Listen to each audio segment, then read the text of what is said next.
You will then say, hey, Malose, you can't do that. One day I know him. I don't see him as the enemy. Than to call these outsiders whom we do not know. They cannot relate with our context. So the only thing that they come and shoot. And then we feel, okay, the state is fighting us. Anything that represents the state, we see it as the enemy. We'll go and torch that municipality offices.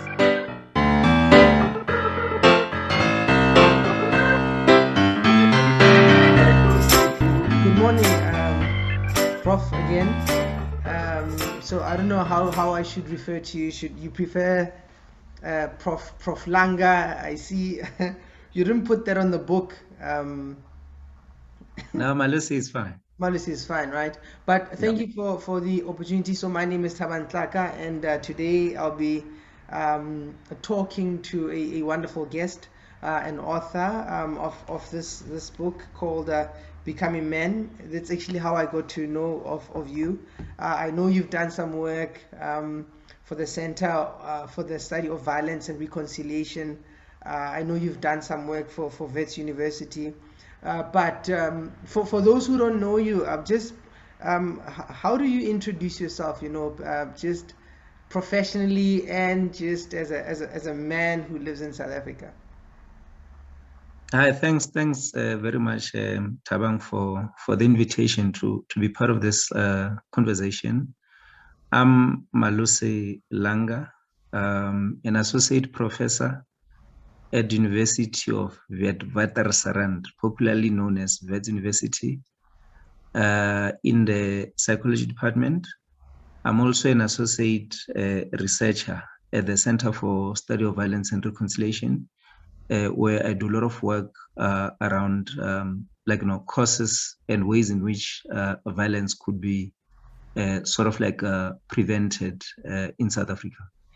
But my key interest, because when you look at violence, not to say, but 98% of acts of violence are committed by men, and that has been my preoccupation about the psychology of men and how that contributes to violence that we seeing in South Africa and worldwide.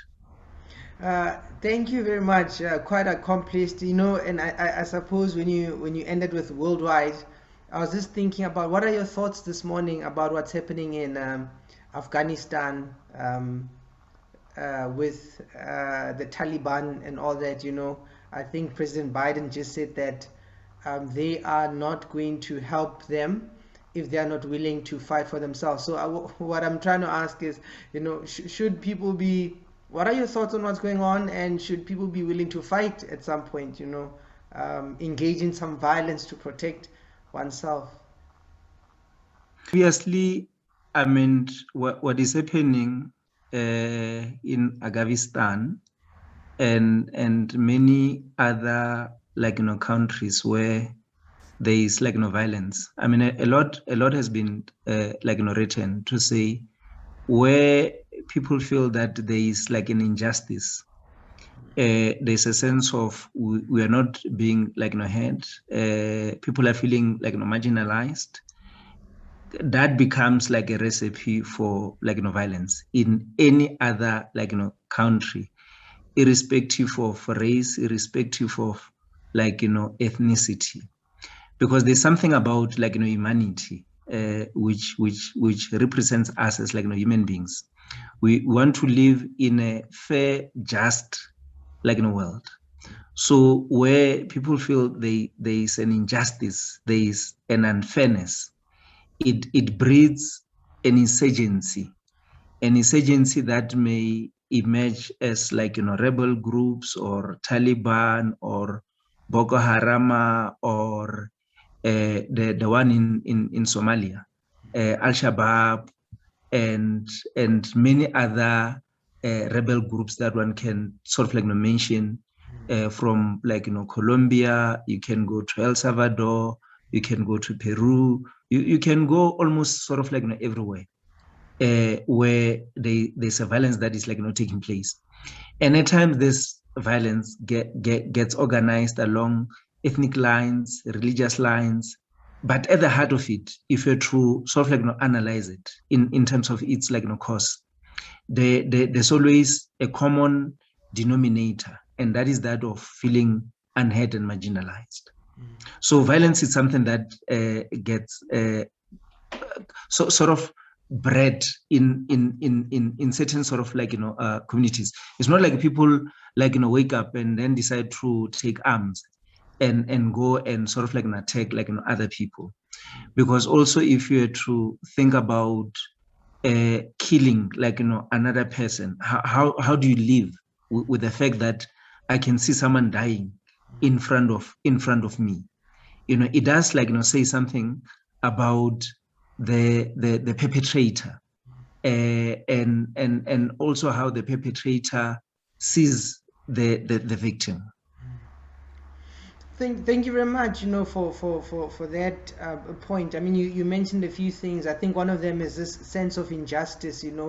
I think it was Oxfam that released a report a while back, a few years back, about how I think there's like this 1% that has all this wealth compared to the rest of the world, and I suppose people can feel that something is wrong with the world. There's some injustice regarding how unbalanced things are, and with this, what happened now with the coronavirus, with the pandemic, people being we had to be on lockdown, and part of what happened is that there are some people who lost work, companies are closed, people had to lose houses, children taken out of schools, but yet there are other ones who just, if they were millionaires, now they are trillionaires, they are billionaires, excuse me, they've made money, and the injustice sort of increased. And so I think the sense of feeling that the world is unjust, that the systems don't work, that sense will always be there, or it's currently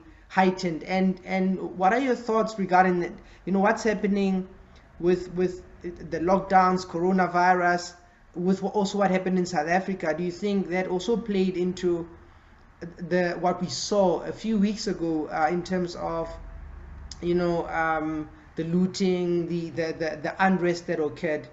Do you think unrest is connected somehow with this feeling that the world is unjust and we are feeling unheard, and therefore we're going to then protest in a way that we feel that we can bring some sort of balance? What are your thoughts, Prof?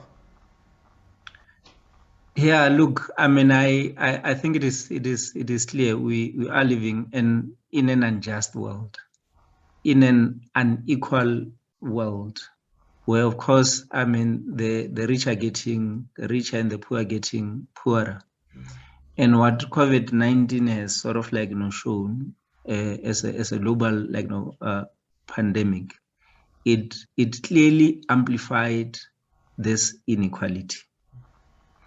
And the unrest, and I'll come to South Africa, when it sort of took off COVID-19, it happened across the world, where the poor obviously were quite unsettled, because obviously it's like, look, we are in lockdown, we are not able to make means that we normally made, living on the margins of big cities, and obviously for a lot of government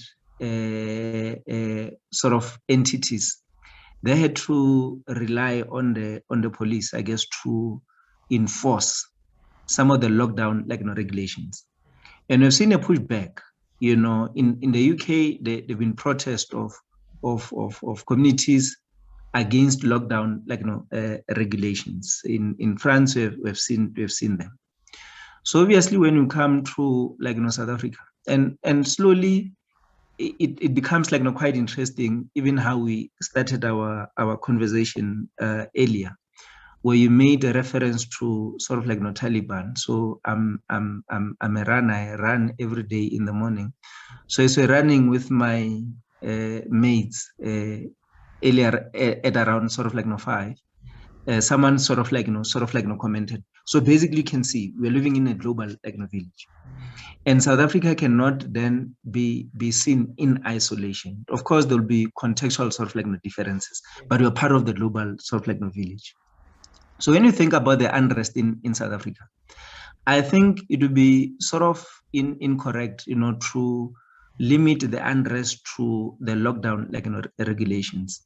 One can then say, look, I mean, the boiling pot has sort of boiled enough. The bomb has ticked now, because I've always spoken about a ticking bomb. Yeah.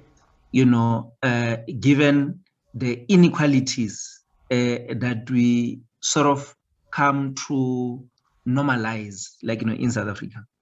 And obviously, it's a statement that is well known to say South Africa is also one of those countries characterized by inequalities, in the world, not just in Africa. And obviously, these inequalities can be traced back to many years of colonialism, to many years of apartheid, and obviously now the post-apartheid government, it is still dealing with the remnants of the past.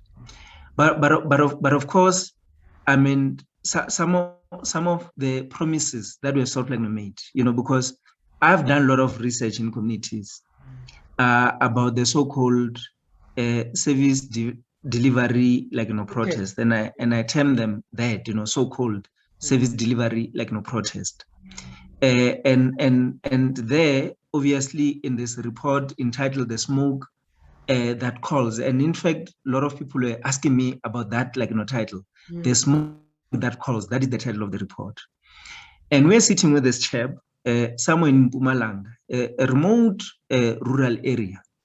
And this guy sort of narrated, to say, look, we have written memos. The Constitution says this, the local government guidelines, they say, look, if you have an issue with water, this is the process that you follow.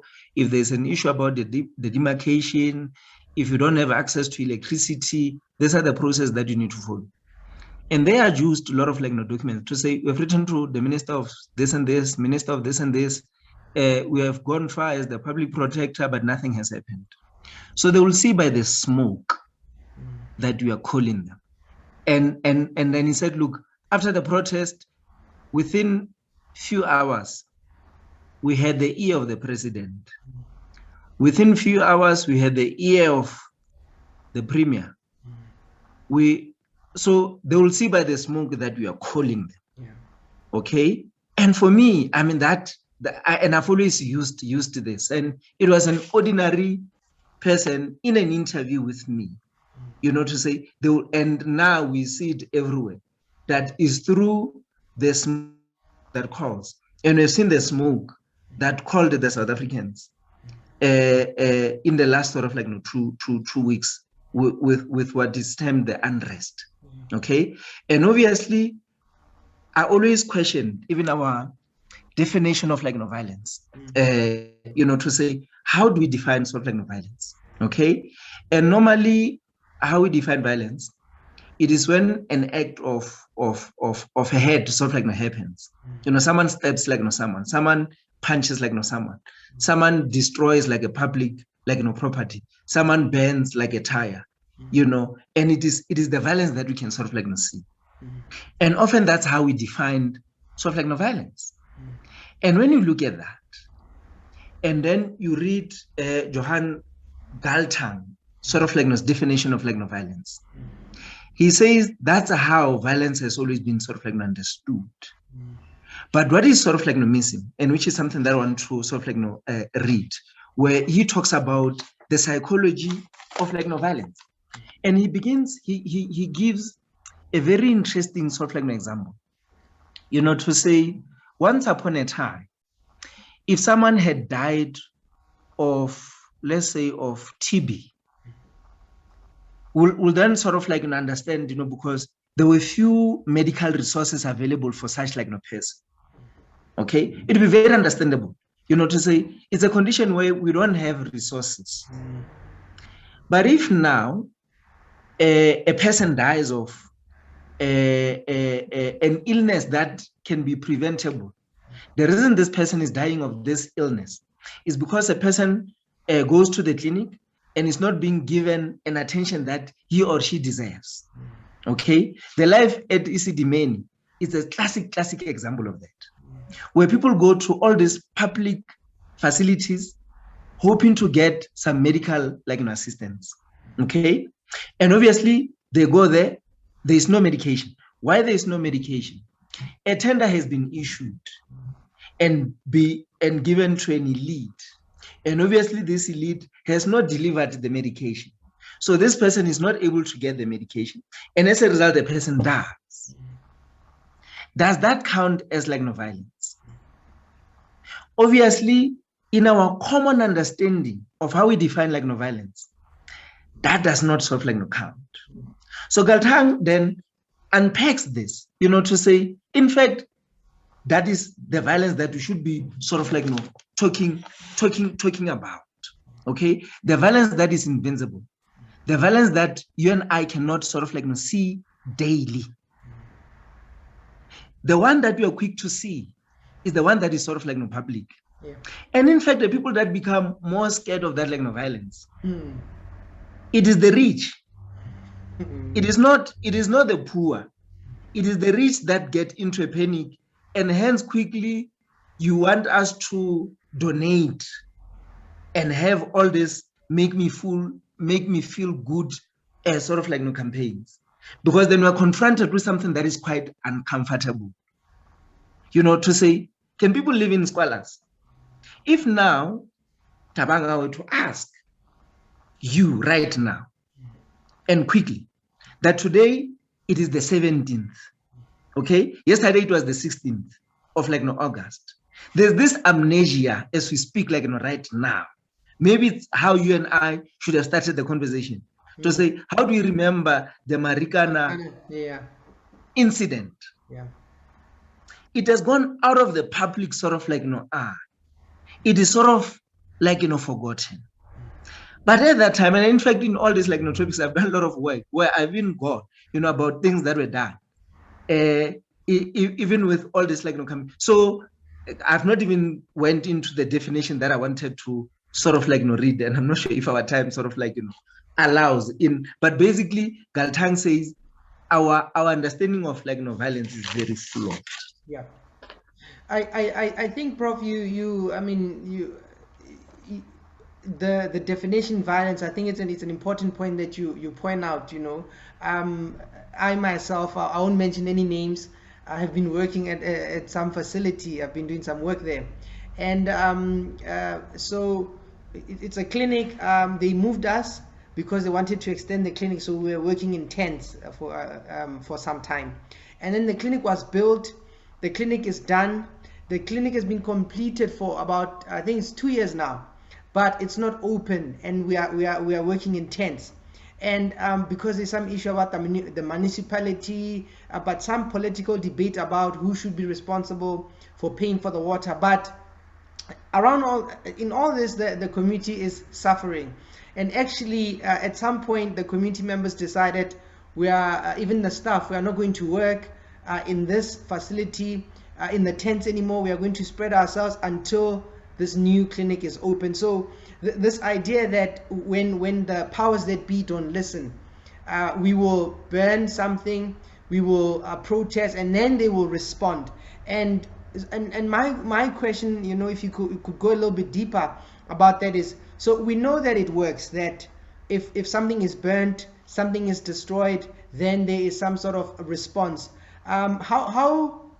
How long do you think this will be? Do you think this is where we are now, and this is can a protest be done in a different way, or is violence always going to be the nature of how we discuss things? And if you can also link that to perhaps say looting, is it looting, is it criminality, is it disgruntled people? And so is it where we are now, that if the authorities don't listen, then there is violence, or if we break something, therefore we are going to be listened to? Is this how the future will be then? Thanks Thabang for the question. And I'll use different sort of examples. It's about the contradictions. And it is something that I've always struggled with, where you would know, you do clinical work, let's say you work in prison, you're working with inmates who have been incarcerated for having committed all kinds of crimes, including rape, murder, and so on and so forth. And then you come and sit with the victim, a victim who has been raped, in two different worlds. And then how do you reconcile this, where you with the perpetrator and you with the victim? So even with this, I remember in this one town, there was the only library in town. It was banned. And this library had 43 computers which were donated recently before the protest, and they were banned. In another community, the only clinic where the grannies will go and collect their high blood pressure medication, the only clinic where if there is an emergency, people would go to, it was banned. And this is what is quite puzzling, to people to say, but you ban the same thing that post the protest would need it. It does not make sense. Okay? It's the same with now, say things have been looted and everything. Where do we go and buy food? Where do kids go to school now? Because schools have been banned. But in the same communities where people have not had water, and then to talk to an old grain to say, I don't condone, and I remember this other grain. When I do community work, you talk to even old people, had a Bible, and read some passages in the Bible, and said, look, I don't, and had a religious view about violence. I don't condone it, and cited difference of scriptures. But Mwanaka, today as I speak to you, in 10 years, you can go and open that tap. It has clean running water. In 10 years, for this week, I've not taken a wheelbarrow and then said, I need to drive this wheelbarrow for almost 5 to 10 kilometers to get water. It is the contradictions now. It is the contradictions of violence. Where on the other hand, something has been and is this contradictions and that I always struggle with. Because in the same protest, as we speak now about the unrest, how many people died? It's 200 and something people that have died. Okay? 200 and something people that have died out of this. If you calculate the cost of this violence, they run into billions and billions of rand. There's no doubt about that. But also it's even with fees must fall, where then all of a sudden we realize that kids are not able to pay all these fees. It's the contradictions where someone gets shot in the community, and then I go and talk to the mother of that boy, that child who was shot, and the trauma relating to that incident. And we've read a lot of stories where some were caught in the cross fire. It is those contradictions, to say Fanon will talk about this, to say violence can be liberated, but also violence can be very corrosive. It can create divisions. Okay, so obviously then if we were to then come to the real cause, the real cause, we have to go back to the basics. And what are those basics? The basics, Thabang, it's about humanity. If then I were to then think to say, no, why can't we then open this clinic where you have empathy for people that you're leading? It is not about like your own interest, to say, look, if it means retrenching these people for me to maximize my profit so then I can able to buy Ferrari and have a holiday house, have this and have this and have this, where then people become dehumanized.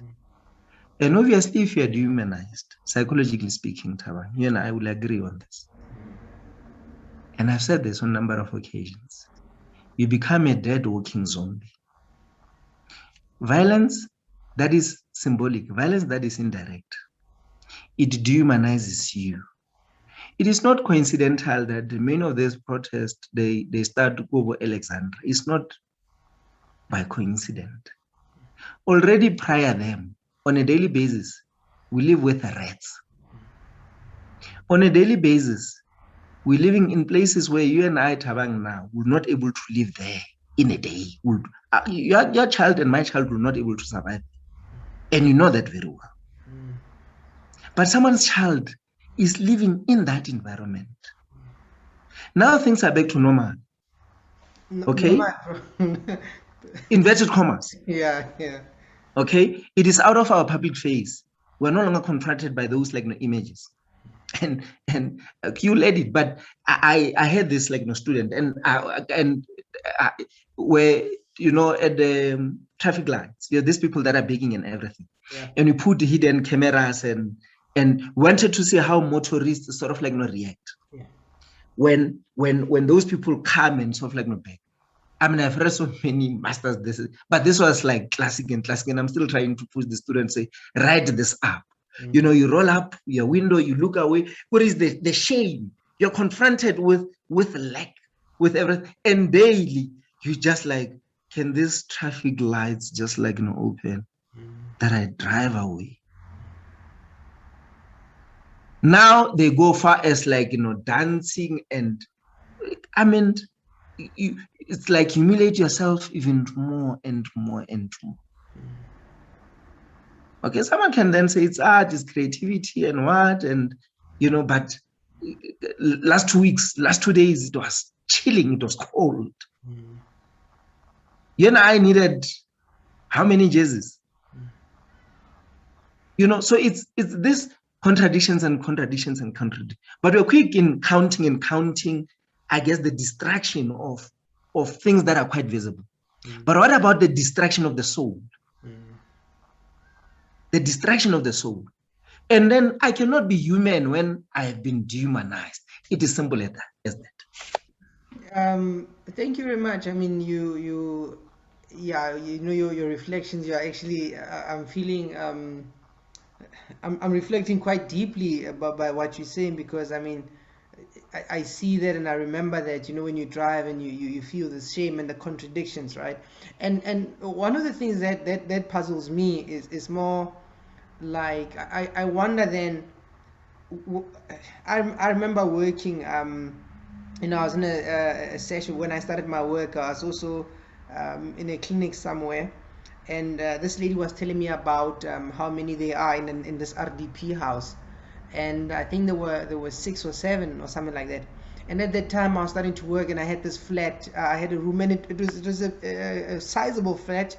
And I remember in the session as she was talking, and I felt this shame, like there was something wrong with what I have, because now she lives in these conditions, and it's some of these things have been making me think. And also what I also struggle with is, if for example, you somebody could say, I mean, I didn't contribute to that. I went to school, my parents did whatever they could, they sacrificed, they stressed, they borrowed money. I went to school and I did that, and now if I opened a shop, like what happened a few weeks ago, and people are struggling, they come for my shop, and yes, perhaps I benefit from the context, but is it really my fault that the situation is like this? And when people come to my shop, what should I do? Should I let it happen? Should I defend myself? And so what is so I'm taking from the other side now. How should somebody who's feeling, I suppose, these contradicting feelings, I feel shame, but it's also not my fault. should I let you destroy my property? Should I lie down? You can walk on me, or should I defend myself? And we know it also went to the extreme where people took guns and shot people. And what would you say about that? You see, if we are troubled, we have all this like no feelings like no going on. Yeah. You would know Thabang as a psychologist, then it means there is like some change that is taking place. Yeah. Okay, one is bound to grow like out of that pain. But normally, what I have seen, which is sort of like worrying, it is where we hardly reflect on our own privilege. Yeah. And interrogate our own privilege. This notion of meritocracy is worrying me, because what it simply does, I'm able to see things from my own sort of like point of view, and my own point of view, and then you see it with the shallowness of how people sort of like reason and sort of like argue, that you fail to see things in context, even your own privilege in context, your own class in context. And then I always say, look, strides can be made in smaller ways. Not all of us will have platforms such as this, but there's a way in which we can make a difference. Okay, reflecting on your own privilege. So obviously with privilege, I mean, I teach in a historically white university, and there's what I call white guilt. Okay, but also maybe we need to be talking about class guilt. Yeah. And what do I do with my guilt based on like sort of like my class? And obviously it can facilitate like some change of like some sort, but change that is real, not a cosmetic PR type of a thing. Okay, because I'm of the view to say, if all of us in different of like spaces were to commit like for an example, I grew up in a rural area, okay, and every time when I go home, there is such a big shame. But one thing for sure that I knew we liked when we were young was to play soccer. So this morning I get a message from one of the guys who's a soccer coach. Hey, Radala tournament the weekend. And obviously there's some money, and I always give them, okay? But obviously if they want 200 rand, I'll say I'll give you 120. Not that I can't give them the whole 200 rand. I'll give you 120. You get the difference. You get the difference. And the feedback that I get is like, yo, we had such a great sort of like weekend. But obviously a lot can. So basically what I'm saying is that as long as if you are able to reflect, and then we commit to like something, and something, it can be bigger, it can be smaller, it can be something that is known like to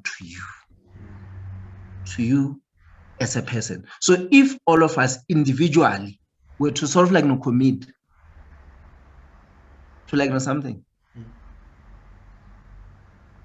just think of it, Thabang. Yeah, and is privilege bad? No, it is not. What do you do with that privilege? Yeah. Okay. So let's even go to the conversation that you and I had about gender, for an example. If we go back to that like conversation, to say masculinity and men and everything is this privilege that you have. Okay. And we have said it repeatedly, to say, if men are able to reflect about their own privilege, that's the only way we can able to achieve like some equity. But will they give it away on a silver plate? Will they first even recognize it? They will deny. Okay. But those that are able, then some change sort of like happens. But they would not. So when you have it, you feel it's about power. Okay. And if you go to WHO definition of violence, there's a part where it talks about power. Yeah. Okay. So there's something, and then that's why maybe you and I chose the profession that we've chosen. Okay. Because it's about that power that I have.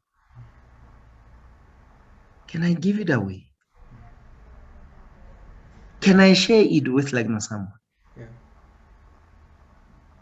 Yeah. So Yeah. yeah. No, I say it makes sense, and I think I myself have been reflecting a lot. I'm bothered by many things, and I suppose it's partly why I do this.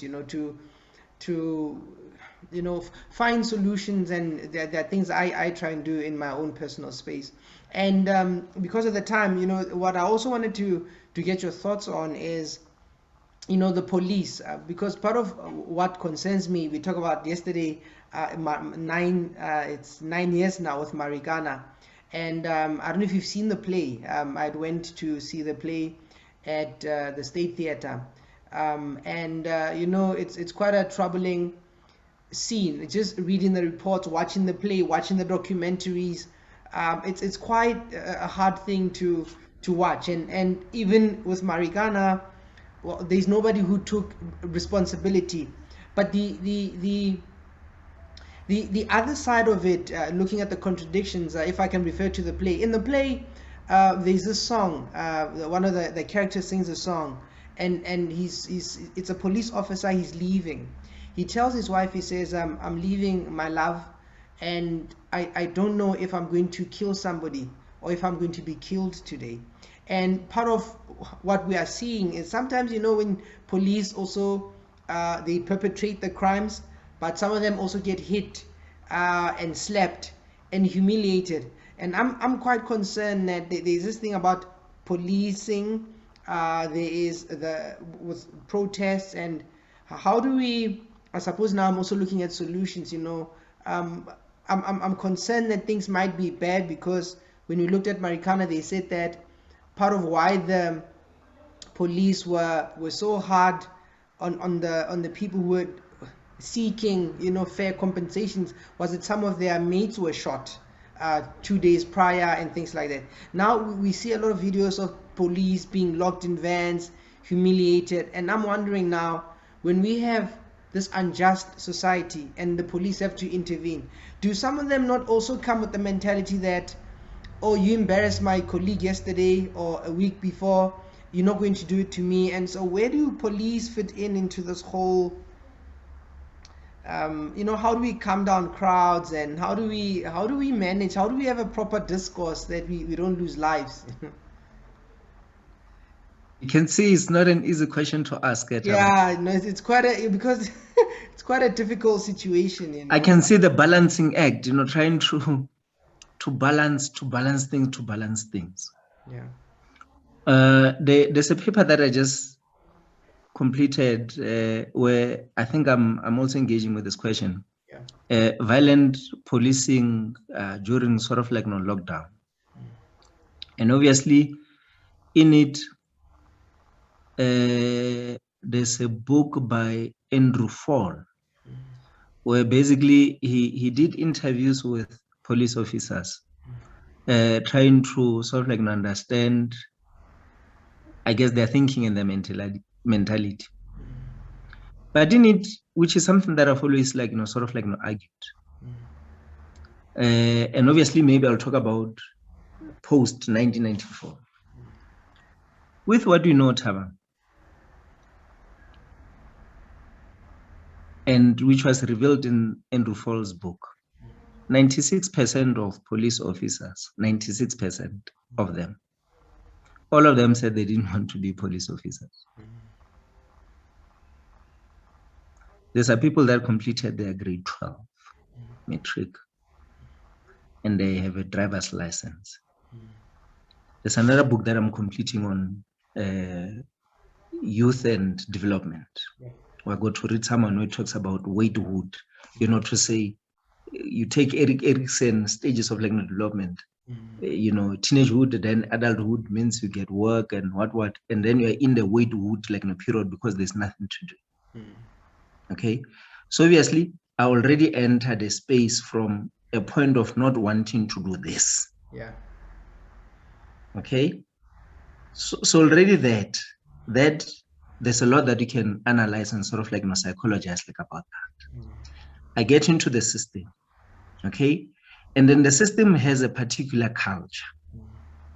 okay? And then they tell you, you either embrace this culture or you want sort of like no support.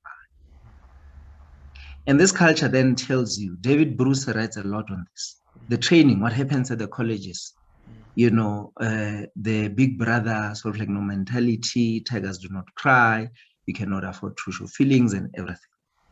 But then let's come back, you know, because I think in fact, there's another article that I'm reviewing for another journal where I think I'll read more on this.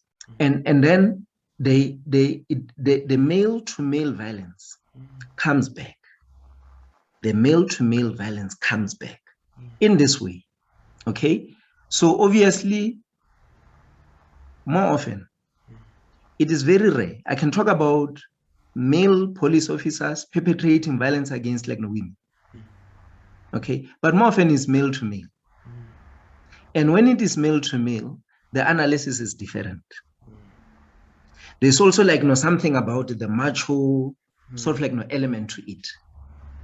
Okay, but here the point is that many of them do not want to be police officers. Yeah. And I've spoken to a lot of police officers where it is like, especially there's a guy who's part of this, what do you call the Mama Beret? Yeah, for him it's about Mama Beret. So he's like, we are the elite. You don't mess up with us and everything. And there's a type of personality that they need to exude. Yeah. Okay. And that of like, violence is being sort of like, so we're still going back to the basics, and everything takes us back to the basics. Okay. So obviously then the system, obviously for me, is sort of like brutalizing. I'm already brutalized. So with this ahead, obviously the head will be projected onto the other, but also it's how the other is sort of like seen. Then the other one is also brutalized by the system. If you go to Marikana, I'm brutalized by the mining sort of like experience. This sense of like nothingness. Okay, so obviously the system has been violent to me, and I'm going to be violent to the next person, and then all of us become like violent, and then the violence breeds violence, trauma breeds. Then it's just like a cycle that keeps on recycling itself and recycling itself and recycling itself from one generation to the next generation. And then the only way, it is the role that you and I need to play. How do we begin to break this cycle of hate, this cycle of pain, this cycle of woundedness? That you can try and change sort of like structures, but changing the structures alone, Ugubla, I mean, you know her, Pumla, Goboroma Digizel. I mean, writes about the psychology of trauma, the psychology of this. And she says, look, as a nation, we need a healing. But I'm saying, as a world, maybe we need sort of like healing, where we get back to our own humanity. Because some of these things get planned like somewhere. They get planned like somewhere, and decisions get made. As we are making all these decisions as leaders in different sectors, do you ever sort of pause and say, no, I cannot be part of this? But then if we hear that some leaders were complicit, and then it was about their political sort of survival, and then I do not want to rock the boat, and then I mean, what does it mean? Yes, actually. So sorry, Thabang, I will just spoil your podcast, or actually, because it's No, you're saying some very important things, and it leads me to, I suppose, there were so many things. But maybe the last point, in terms of my research, it has been proven that immediately when you bring the police in the report, the smoke that calls, things get worse. And that I've said it repeatedly, because when police come, the first thing that they do, we have seen it everywhere. And that's what I conclude to say, maybe you don't need to call this, what do you call them? Police order sort of units. Police order, because public order policing, I think. Public order policing. Immediately when they come, they throw rubber bullets, and even with them, there's a fascination. But research evidence shows in all the protests, in fact, I conclude to say, in fact, if police were never called, things would not have been worse, because then police are being called under the pretext is to protect this and protect this. Okay, and immediately people will be singing and singing and singing and singing and singing, and obviously yes, there'll be rowdy elements there and there. Okay, but immediately when they throw and they start shooting rubber bullets, and then I've said about this. I mean, there's a paper that I've written on this, where then it's like, asibasabi amapolisa, amagwala asheshe le morao, oyere na bahlobo zethatha kophi. Oh yeah, Rona. And then, and then there's reenaction of the past. Okay, and I then started interviewing people about that. Because I've done some work in the East End about the violence of the 90s, where then they'll dig holes for these big vents, the Casbahs, to be caught. And then you hear someone who was born in 2001 saying to you in an interview as a young person, and you know what these guys are doing? It is like under apartheid. And this person, 2001. They were not there, but somehow they were not there. Inside, or they think they know. Okay, then it's about the transition of memories and the memorialization of things. And this is like how our parents were sort of treated. Because immediately when you send police vans, it conjures up those images of the past and oppression and everything. But then there have been other protests which unfortunately are not reported in the media. Okay, to say they know that everyone would want to watch the news. But there have been a number of protests in the same communities which were peaceful, were managed by local police officers. He drives on these potholes. What's about Arena Meti? Okay, you will then say, hey, Malose, you can't do that. One day I know him. I don't see him as the enemy. Than to call these outsiders whom we do not know. They cannot relate with our context. So the only thing that they come and shoot. And then we feel, okay, the state is fighting us. Anything that represents the state, we see it as the enemy. We'll go and touch that municipality offices. And of course, the offices that in the next few days will be wanting to go to them for services. Yeah. So the state violence is also something that has to be unpacked and reflected upon. Thank you very much, Prof. So maybe just in summary then, I wanted to ask you about perhaps some other time, I wanted to talk about the what happened with the taxis. We know that gangs, I just read a book called We Need More Guns, and how these guns some of the guns were taken from the police, the guns that were supposed to be destroyed, distributed in Cape Town, and some of them in KZN, and taxi violence, and how violence actually helps. In a way, it's something that has to be there to either grow the gang, grow the roots, or something to that effect. I wanted to talk about that. And perhaps maybe in closing, what I can ask is maybe just the role of, so what do we do now? For example, in terms of social media, and because we know for clickbait, for likes, we know that if you post something that's traumatic, I think a few years back, I don't know if it was the Taliban or Al Qaeda, where they were beheadings, they recorded beheadings of people for shock value, and people follow those kind of things. So what do we do with media, social media? What do we do as people who are concerned about the status quo? What do we do as the leaders? If you are responsible, supposed to serve people, what are you supposed to do? And if we are going to protest, do you think it should continue in this vein, or should we find better ways? So how do we deal with this? Sure. Yeah, I mean, I guess some of it's, and I think it's Julia Kristeva, it's a French philosopher, talks about an objection, sort of like a psychological term, to say you get attracted to something because it says something about your psyche. It's quite interesting that we get attracted to such images that are quite sort of disturbing. And for me, because you and I are having this conversation, it's important for the media to be populated with podcasts where it's about what is that we need to do. So my simple, like, solution, it would be what I've said earlier on. Do not say, if all of us get connected with our own humanity, we'll able to see others as like no humans. Yeah.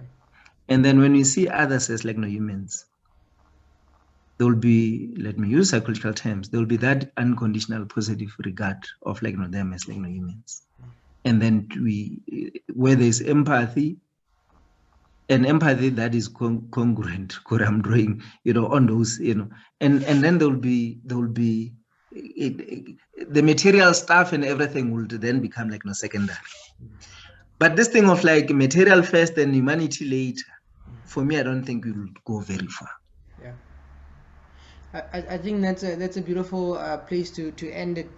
Just seeing human beings as human beings, and carrying that about, when you, I suppose, when when you care for yourself, to also want the same care for another person, and to not pretend that people don't have the same feelings, desires, dreams, and wishes. And I think what you want for yourself, to also want for other people. And to me, then it sounds like we're going to do, we need a lot of I suppose, honest conversations. And I think we need to be, the uncomfortability must lead to something, something more. If you are bothered, then you do something more meaningful, and not just a temporary patch, but to do something for someone. If somebody has helped you get somewhere, then you also pick a person and really intervene. Now, I don't know if you have any closing thoughts. I would have liked to talk to you more, but I suppose some other day. But I'm much appreciated. Any last parting shots? I mean, my last parting shot, given our topic of like no violence, violence is not an answer.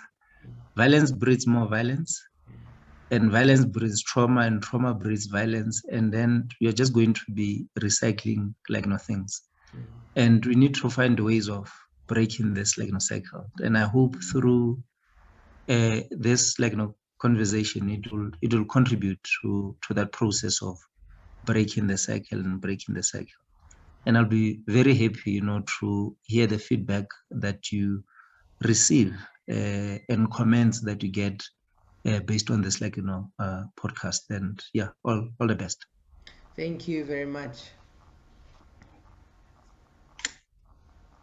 That was the interview with Prof Malose Langa, with the time that we had. I wish we had gotten more time to discuss further, but I think even the things that we discussed were quite insightful. Talking about what's happening now with Afghanistan, was Marikana, policing, violence, the invisible violence, the ignored violence, that's happening in the background. I think as a society, we need to all play our parts. I think if it bothers us, then we need to do something about it. Please, I would love your comments. Please comment. If you found this useful, share, subscribe to the channel. And looking forward to seeing you next time. So comment below and see you next time.